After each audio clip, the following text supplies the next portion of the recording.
होने पर हार्दिक अभिनंदन करती हूँ।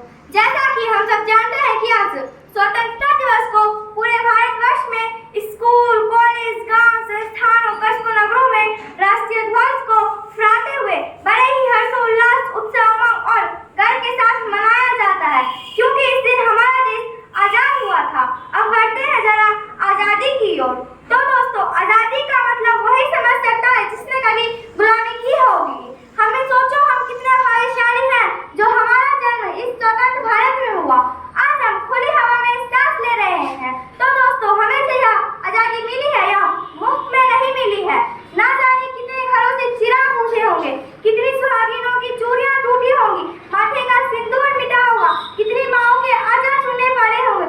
यह सोचकर सांसें थम सी जाती है, रूह कांप उठती है। तो सोचिए हमारे उन वीर वीरांगनाओं के बारे में, बड़े बुजुर्गों के बारे में, जिन्होंने लगभग 200 वर्षों तक अंग्रेजी हुकूमत की बेटियों को सहा होगा। जन्म तो अपनी मातृभूमि में लिया, पर माँ की आंचल की छाप नसीब न थी, निवाला तो अपनी मेहनत से कमाते थे, पर मानो तो भीख में दिया जाता था। अपनी ही मातृभूमि को माँ कहने का हक न था। सोचो, यह प्रताड़ना उन्होंने कैसे सहा होगा। पर कहते हैं ना, पाप का घड़ा भर जाता है तो एक दिन फूटता जरूर है।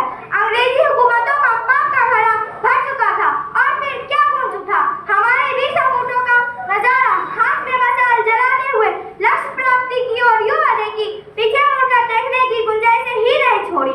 और पूरा देश एकजुट होकर अंग्रेजी हुकूमत की जंजीर को विध्वस्त करते हुए और मातृभूमि को यह कसम देते हुए कह उठे, जब मैं मरूं तो इस मिट्टी में मिला देना मेरी राख को,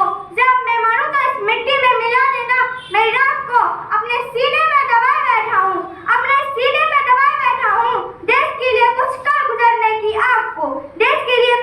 गुजरने की आपको, कमजोर नहीं है माँ तेरे हलाल,